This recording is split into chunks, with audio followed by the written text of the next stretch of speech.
This video is brought to you today by Kent's Market, your local hometown grocery store where we combine the convenience of groceries, fresh bakery, deli, fresh cut meat, produce, banking, and pharmacy all under one roof. Stop in at Kent's Market today.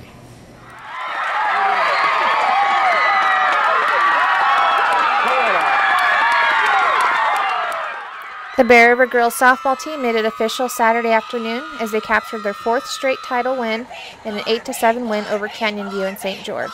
They have now tied the state record for most consecutive back-to-back state titles, also held by 5A's Bingham High.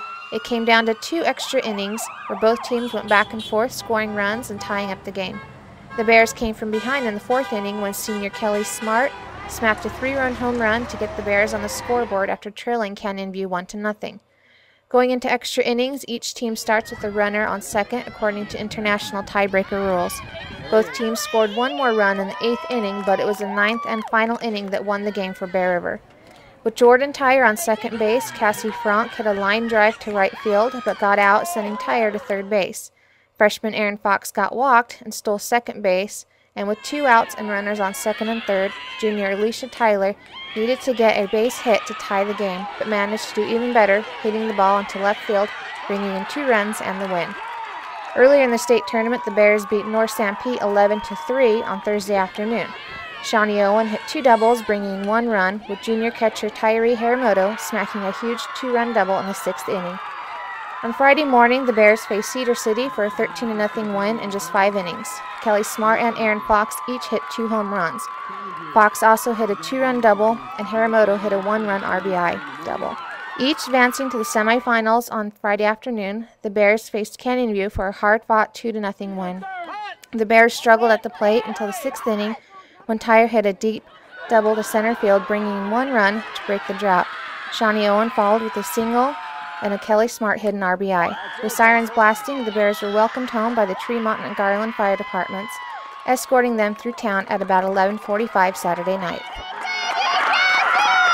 You guys have achieved state history. How does it feel winning a 4th straight title in a row?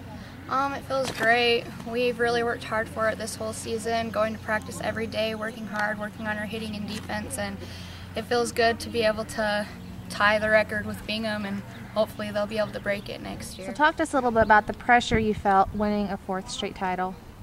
I think the pressure was a little bit there. There was definitely some people who thought that we couldn't do it, considering that we lost 2 great pitchers and 3 other seniors that really contributed to our team. So I think the pressure was definitely there, but the girls on our team handled it well. Jordan put us on her shoulders and she carried us all the way through, and we had a really tight defense, so I think it all worked out. Talk about the feeling you had watching that last run being scored in the final game. It felt amazing. It just, of course, we were nervous. We didn't know what was going to happen. It was a close game, and just seeing that ball go into the gap, it was really reassuring. It felt great to be able to win state 4 times in a row, and I was so glad that I got to experience that with my team for a 4th time, and I feel blessed to be able to be a part of this team. There's a lot of pressure to, take state and everything, because I wanted to follow in my sister's footsteps and take state my junior and senior year, just because watching her do that, it was just amazing that she was able to end on a state championship, and I wanted to do that too. You guys didn't really have any superstars this season. What was the key to winning state this year? I think it was just all of us coming together and just working really hard, and we all really bonded well together as a team coming up towards state, and we all just worked for each other. Did you have a feeling of relief or excitement going into that last game and watching that last run scored? Just after watching Aaron score, it was just, I didn't know really whether to cheer or to cry because it was my last game, but I was so excited that we won state and that, me and Kelly were able to go 20-0 at state, and that we were able to just work together as a team, and it was, I don't know, it was really exciting and everything. Bear River has a long history of championship pitchers. As a sophomore coming into the state tournament, how did you feel, and what did you feel was expected from you? Mostly like the whole team says, we expect another state championship out of ourselves, but being a pitcher, I was so nervous. I knew that I had to step in with, I had to fill big shoes from last year with Josie and Nicole, and I was so nervous, but I tried to step up as good as I can and help our team out as much as I could. How did you stay focused? In In the championship game, we had one inning that was really tough, and they scored a couple runs and made a couple errors, but I knew that I just had to fight back, and I just let everything go, and I didn't hold on to anything. And even though they scored runs or we made errors or I made a bad pitch, I just let it go, and I refocused myself, and I took a deep breath and cleared my mind, and I guess it worked out in the end. Next year, is there going to be a 5P on the schedule for the Bears?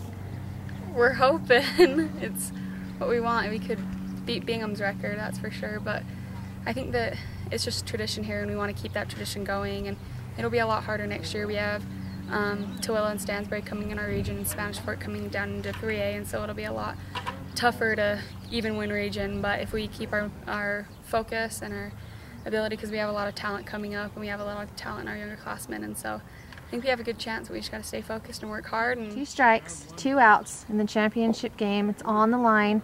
How did you feel? I was a little nervous. Just try to clear my mind, I guess. In a state championship game with everything on the line, what does a player do to not let that pressure get to them? You just kind of have to clear your head and just know that you can do it, that anything's possible. And when that ball was hit, what was going through your mind? I was just hoping that Aaron and Jordan would score, win the game, be over right then. And when you turned around and saw Aaron cross the plate, what was going through your mind? I was happy. I was just excited to get the game over with. You've been coaching for 12 years. This is your 6th title. How does it feel? I think there's excitement with every championship. I guess the thing that I enjoy about coaching is that you start with a new team every year, and you have to mold them into a working unit, and that's the challenge that you have, and the challenge that I enjoy. Where does this team rank? Well, you know, that's hard to say. I mean, each one of them is different. This was a good team. How do you feel about Tooele coming back down to Region 11 and Spanish Fork moving to 3A this next year? That just gives you a new challenge. Our region's going to be tough. Were you a little bit worried coming from behind on Saturday's game and then to go in those extra innings that you were going to have to play one more game? Well, I wouldn't say that I was worried. I know that I've seen situations where if you lose an emotional game, that sometimes that second game is really tough. But you know, I guess I was really proud of the way the girls, they were really resilient and fought hard, and there were a lot of big plays in that championship. It's the little things that add up that finally help you. What are your expectations for next year? You've got Jordan coming back, Alicia, Aaron Fox. Oh, we've got a lot of talent, and it's going to be exciting because there will be some other teams to compete with in the region: Stansbury, Tooele, Grantsville. In 3A ranks, there will be the Spanish Fork, but there will be Snow Canyon and Dixie and Pineview, those teams down there. So it's going to be a whole different ball game next year.